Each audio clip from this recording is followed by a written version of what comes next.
So Libra, your June 2025 forecast begins with a sparkling alliance between the Sun but also Mercury in the ninth house of your chart, where you've had Jupiter over the last year.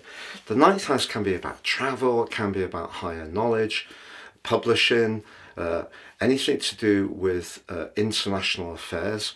It could also be to do with connecting to people who are very different to you, but that combination between the Sun and Mercury is very exciting, it's very stimulating. Also, your ruler Venus starts this month continuing a gorgeous loving with Mars in the friendliest part of your chart, the 11th house. If there has been someone that you've been really enjoying spending time with, maybe socially, maybe it has had a romantic dimension, the angle between them peaked in the trine on the 22nd of May, but they are in touch with each other as this month begins, which is to relish.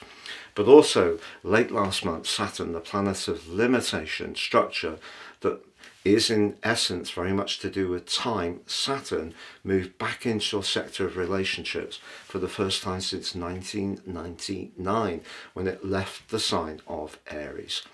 That's a really interesting one because Neptune there too, the conjunction between them, can be exquisite, but it could also flag up some limitations. And I just want to take a look at Jupiter, because Jupiter, like the Sun and Mercury, has been in your ninth house, of course, for the last year. So when Jupiter moved into the sign of Gemini, even though it's technically debilitated there, that could point towards the potential to expand and have exciting connections.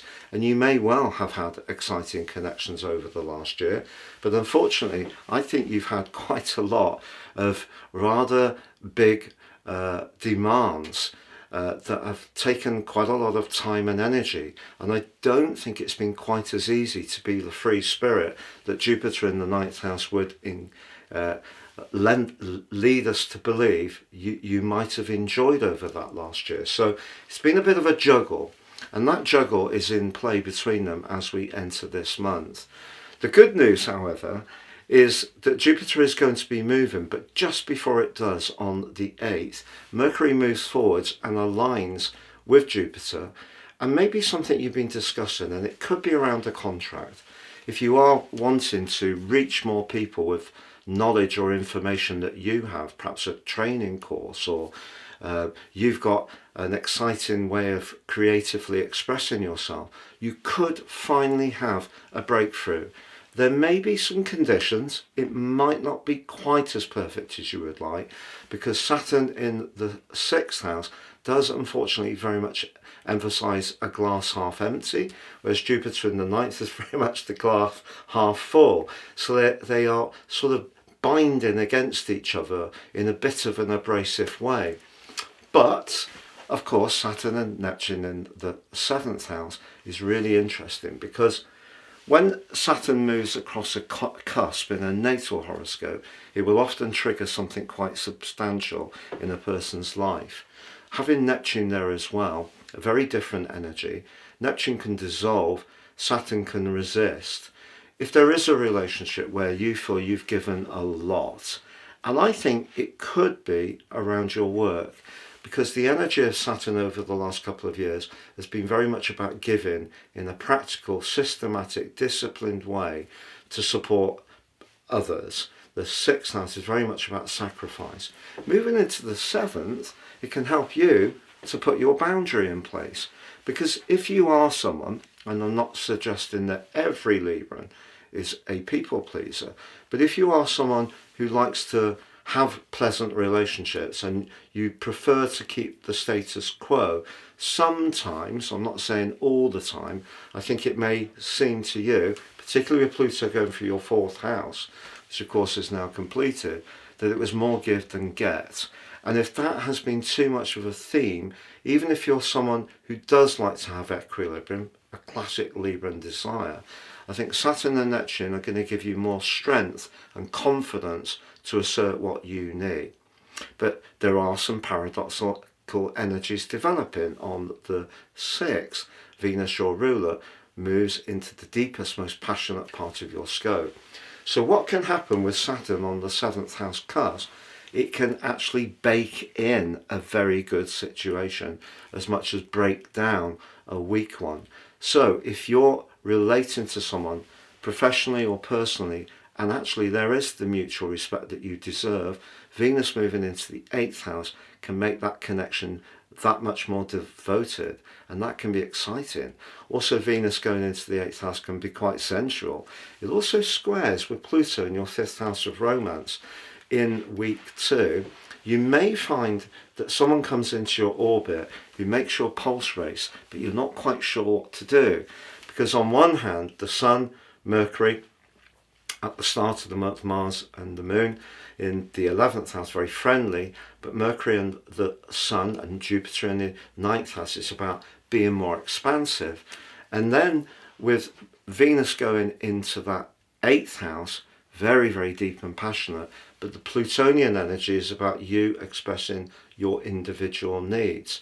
So, are you going to get deeper with someone, or is that 8th house energy of Venus going to reveal someone who, as much as they may be exciting and connect to the vibrancy that I feel that you're going to be giving out at the start of this month, you do need to make sure that it is right for you. So there may be a big attraction, but Saturn and Neptune immediately are saying, are you going to go against what you've decided recently, where you really need to set those boundaries? Interesting. Year 2025 is absolutely speeding by, and back by popular demand is my very unique personal horoscope offer.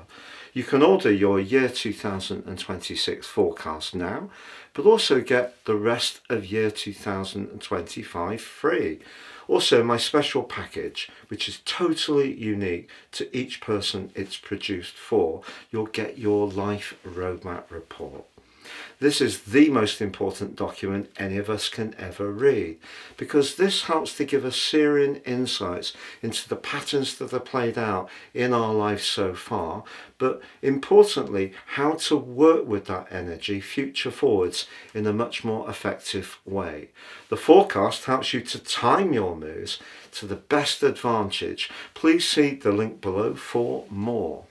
Then on the 9th, Jupiter joins up with Mercury, which moved the day before, into the sign of Cancer.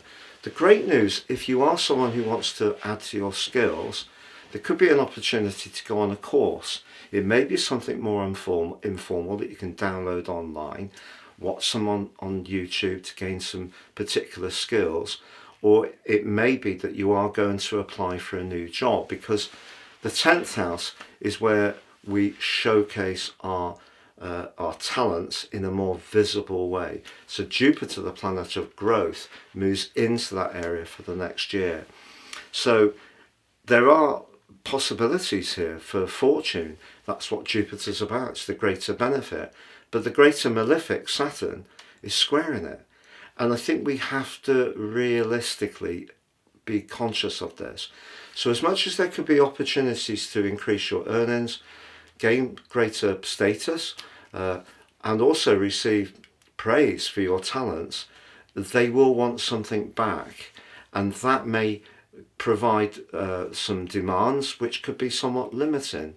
So there will be a hand coming towards you over the next year. I feel there will be opportunities, but I think you may have to collaborate and cooperate with some people who might not necessarily be your absolute cup of tea.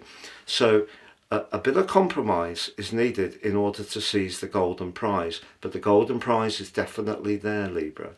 Now on the 11th we have a full moon, and it's a full moon in the sign of Sagittarius, which for you is brilliant because it's bright, breezy, quick, fast communication. The other side of the heavens, the 9th house, is about those more meaningful conversations. But interestingly, they are T-squared by the nodal axis. So Saturn, over the last 2 years, has been quite punishing. Neptune since 2012, quite draining in terms of having to give a lot to others.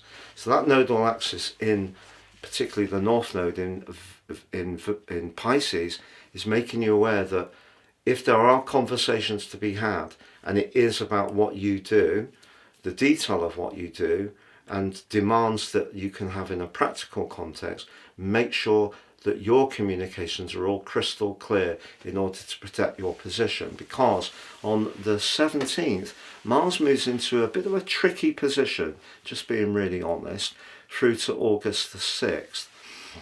If there is a situation, I think especially professionally but possibly personally, where some outstanding issues have not really been resolved, they could relate to your past. They may be to do with disappointments, breakups, betrayals, because Mars in the 12th house could reveal some people who don't have your best interests at heart. The 12th house can be in traditional astrology parlance as being the sector of secret enemies. And Mars, because of its rulership of Scorpio, can be about ruthlessness. So just be aware you will need to watch your back a little bit through to August the 6th, because the Sun, through the summer solstice and the cardinal point, moves into the most visible part of your chart on the 21st, along with, of course, Jupiter. We're also going to have Mercury's there as well. So all of that can help you to raise your profile. The part of your chart that is giving you the sunshine, essentially, to draw admiration your way, but just be very astutely aware of the machinations that could be going on. For example, you could have competitors, someone else who might be rather jealous of the progress you're making. There may be someone who makes out that they're your big buddy, but they may have an agenda. That's the type of stuff to work on, because I do think that some kind of big opportunity is coming for you at the end of this month, but not everyone will get it. But you know, ironically, Mars in the 12th house could be where you've shown a lot of effort and energy behind the scenes. It could relate to past connections and particularly professionally. So there may be someone that you've worked with in the past who has quite a lot of clout, who can be a big supporter of you. So this is the interesting thing about astrology. It's never one-dimensional. There's always a polarity. There's also the upside and the downside. The upside of Mars in the 12th house could be that influential colleague, connection, employer, contractor from the past who actually really gets your value, and they may want to actually work in a strategic way with you, because the Sun connects with Jupiter on the 24th, ordinarily one of the luckiest days of the year, and then the 25th, the new moon, again with Jupiter in the mix.